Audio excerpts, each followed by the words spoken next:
Everybody said that QoR watercolors spread like crazy, and they do. I've been painting with American Journey watercolors for ages, but who's counting? Will I like QoR just as much? Maybe even more? Not as much? Let's find out. Today I'm testing out QoR watercolors in 6 different ways and specifically comparing them to my current palette of American Journey colors. Here are the 2 palette comparison sheets once they have dried. It seems to me like these 2 sets of paint are more similar than they are different. Their properties of opacity and staining and lifting are very similar. The biggest differences I found were in the lifting column, where it was a little bit harder to lift the quinacridone magenta than it was to lift the wild fuchsia rich opera color from American Journey. So not a lot of surprises with this specific comparison and way of testing the QoR watercolors.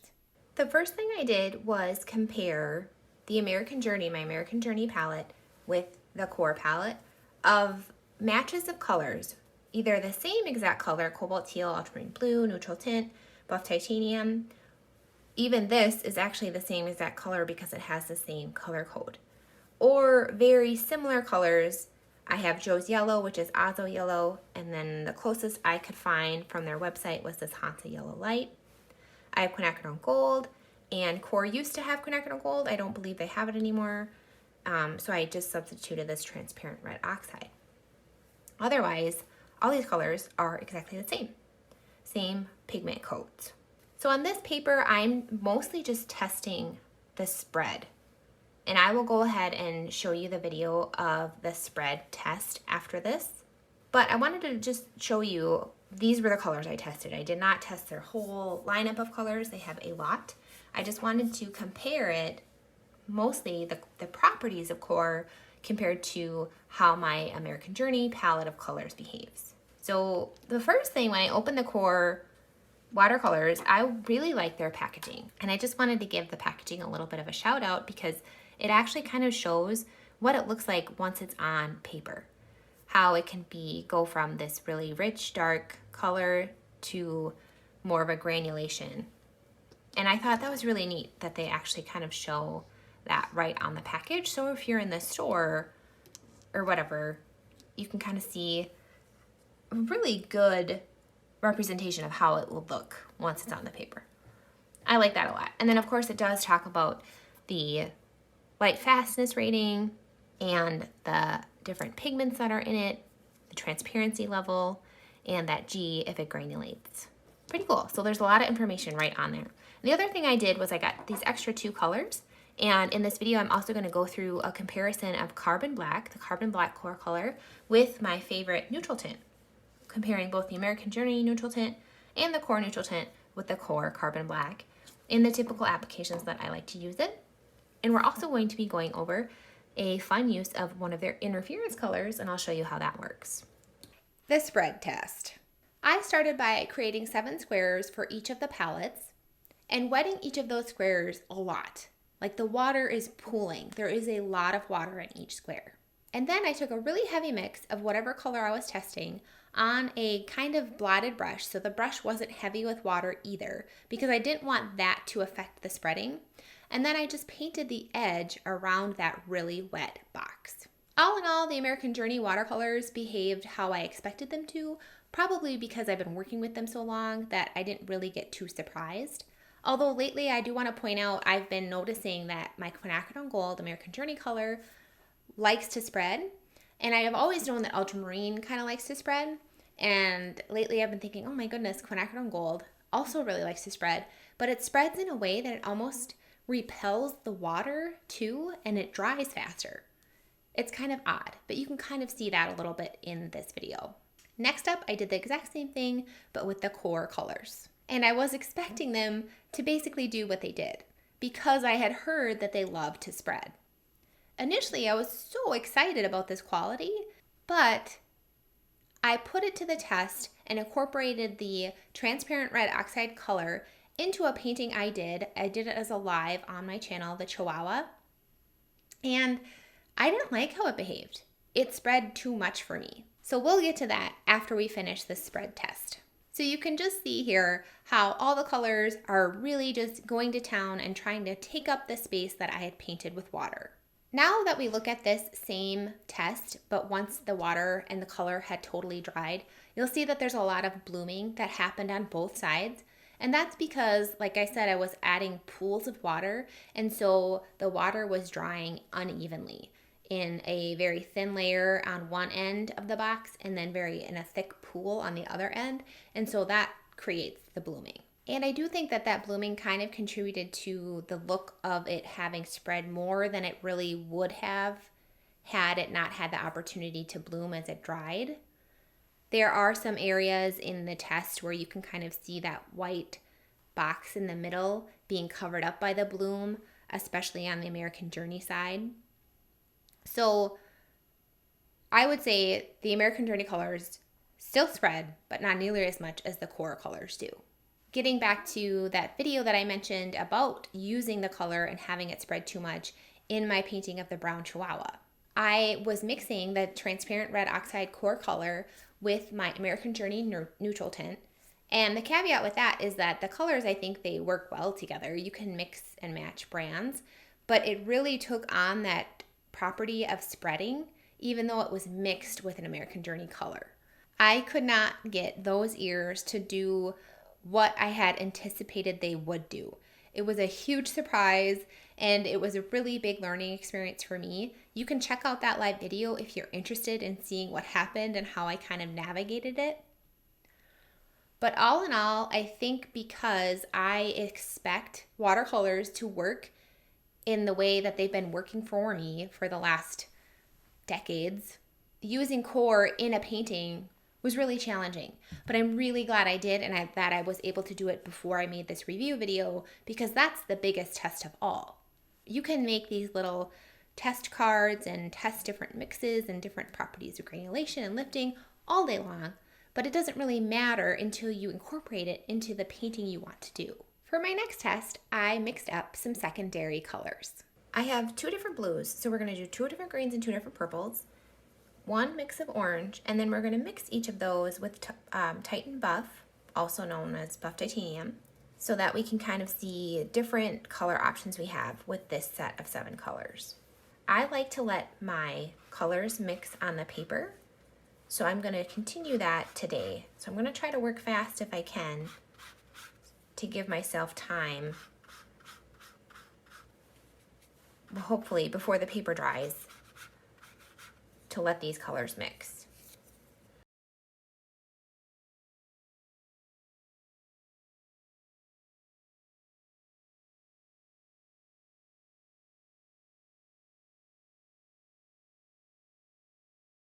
Okay, I would say I see a big of a difference that I would have expected between the cobalt and the ultramarine with the purple.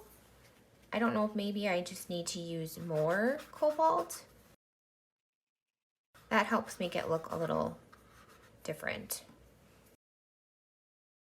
These are very similar. I would say all in all, the mixes are exactly the same colors as I get with American Journey.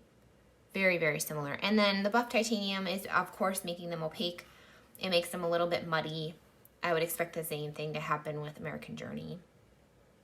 The granulation that's happening with the ultramarine especially is very pretty. I like this color. I like that mix. Even though I wouldn't even say that's muddy, that Buff Titanium is just a really pretty kind of grapefruit color.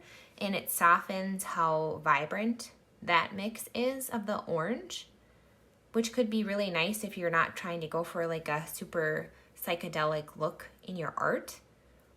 I really like how Buff Titanium mixed with the orange. It's very pretty. And even over here, kind of getting a Yoda green. That's really beautiful. I like how the colors are separating a little bit with the mix of the Buff Titanium. So I will show you again this whole thing once it dries as well. Next, I tested the QoR watercolors in 3 more ways by mixing up some browns, comparing 2 of their black colors, and comparing that with the American Journey black neutral tint, and then also testing out one of their interference colors, the interference violet. In general, the only color I actually mix with my neutral tint, my black color, on the palette I have right now is my quinacridone gold to create a rich brown. So I wanted just to test out the different variations of brown we can have, both with my current American Journey quinacridone gold in this column, and then the QoR transparent red oxide in this column. So we'll be comparing those browns, those goldy browns, against the QoR carbon black, which is a single pigment, the QoR neutral tint, which I believe is 3 different pigments, and then the American Journey neutral tint, which is also 3 different pigments. Here I've already laid out the 3 different blacks, and you can kind of see the differences. They've already dried. We have the QoR carbon black, the single pigment. It really granulates and blooms. I like that a lot. I could see myself using that color in place of neutral tint. So I'm going to test more with that because I really like how that looks with this blooming. You can see too quite a bit of variation between the QoR neutral tint and the American Journey neutral tint in these samples.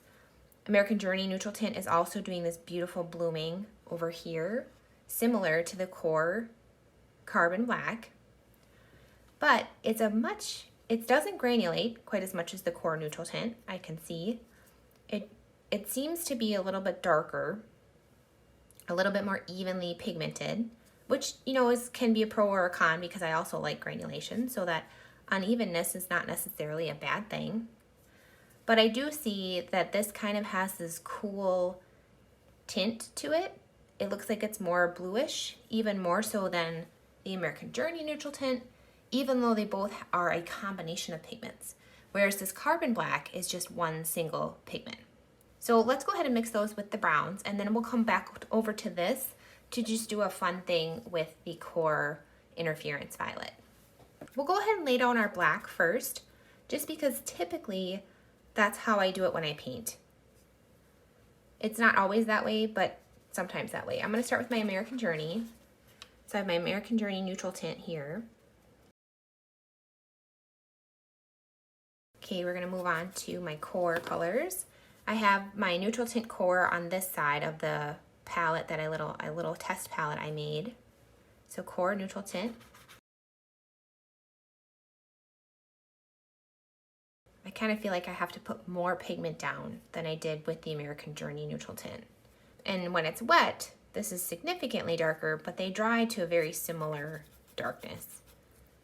Also, obviously, depends on how much pigment you actually lay down on the paper. And then we have our QoR carbon black.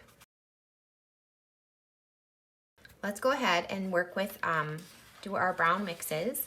So I have the American Journey quinacridone gold, and I already know from experience that this kind of mixes with neutral tint to produce somewhat of a bluish brown. So I don't really like it.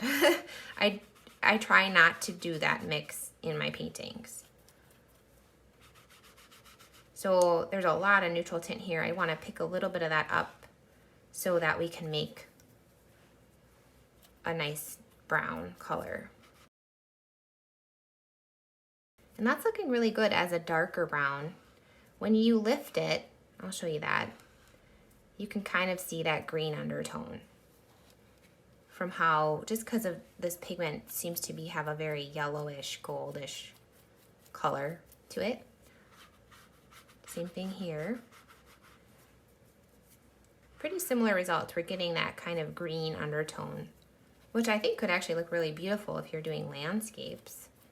But for animals, for gold and brown colored animals, which is what I like to do, it can be a challenge because you don't really necessarily want them to be green. Similar results here too with the carbon black. We are getting that green undertone there. Let's go ahead and try it with the QoR transparent red oxide, which is the color that I found on the QoR lineup that was the most similar to quinacridone gold. I believe they discontinued their quinacridone gold. I just couldn't find it on their website. So I did this as a substitution. So this is producing a really rich brown. And when we lift a little bit, I'm not seeing any of that kind of green undertone there. And I'm not seeing it here either with the QoR. So QoR with QoR on that one. It's a little bit purpley, which is really pretty. I like how that mix looks. And then, oops, we're not doing that. We're doing the brown with the carbon black. It's just a really clean brown. It doesn't have that green undertone. So obviously that green is coming from the American Journey Quinacridone Gold. So there's just different variations of brown. So that's my main pain point with my current palette, is that I have trouble when I try to mix those two together. I get around that right now by simply adding some opera pink to give it like a purpley undertone instead of a green undertone. So I work around it, and I work around it just fine, but I was hoping that I could find kind of a solution there, and that is really pretty. But they're not quite the same color, because you can see too in this comparison sheet how this is just the American Journey Quinacridone Gold is just very gold, a yellowy gold, and then the QoR color is very red brown. So if you're working with the QoR lineup and you don't have a quinacridone gold, you could try mixing the transparent red oxide with some Hansa yellow light and see if that gets you the kind of gold you're after. Now let's play around with the interference violet, and it's basically just like a shiny purpley color. And I wanted to try this mostly because I like to paint birds, and they usually have this kind of iridescent quality in their wings. And there's a lot of different ways you can put shininess on your paint. I mean, it doesn't even have to be with watercolor. But I was just curious to try this, and they have a few different interference colors, and I thought, well, if you're trying QoR, I bet you'd be interested in trying the interference color. And on their website, they have a chart where they have painted on white paper and then on black paper, and it showed up a lot better on the black, which is kind of cool, because if you're painting a black bird, like a crow or whatever, and you want to give it that shininess, it's neat that it shows up over black. So I'm not using black paper, and I'm hoping I will be able to see that beautiful purpling color over just a black paint, because as you can see, it's very subtle when it's on white, although I will lift this up afterwards and show you how it can look not so subtle in different light. So we're going to glaze, so I'm going to attempt to get a nice heavy mix of this interference violet on a wet brush. It seems, as you can see, it like almost doesn't even want to mix with water. It's kind of odd. It's like, it's kind of, you have to work it a little bit, and it will get you a little bit of mix, but it's like it just doesn't want to mix almost. Kind of funny. So let's put a nice stripe, this purple, and you can see how beautifully that shows up on the black paint. So I could see the possibilities for something like that with birds or whatever. They have like a blue one and a green one. So I will show you what this looks like too when it's fully dry. So in conclusion, I think that QoR and American Journey are very similar. Again, I didn't test every color. I only tested 9 colors. And the one thing that QoR is known for, their spreading, turned out to be something that I actually didn't care for. But if you love that aspect of spread, and that actually helps you do the painting you kind of like to do, and that's the way you like to work, maybe QoR is worth the switch for you. I'm not ruling it out completely by any means. I'm going to still play around with it, but so far it's just not worth me switching out my whole palette of colors. Mostly because I work in a certain way, and I like that I kind of know what my current palette of watercolors is going to do when I put it on the paper. So for me, it's not going to be something I'm switching to, but I also don't not recommend it. It's obviously a great set of paint. The granulation, the transparency, the lifting, everything about it is beautiful. And a lot of people, almost everybody I talk to, loves that quality of spreading. It just is harder for me to get behind how that behaved once I put it into practice on an actual painting. If you've tried QoR watercolors, or if you have a specific question that I didn't answer in this video, please let me know in the comments. I was anticipating having to update the supply list. I had really high hopes for QoR watercolors, but since that's not the case, you can go ahead and grab your supply list and find out everything that I like to use when I paint with watercolor at paint333.com. And of course, if this video was helpful for you, don't be afraid to subscribe or give this video a thumbs up. I'll see you next time. Happy painting!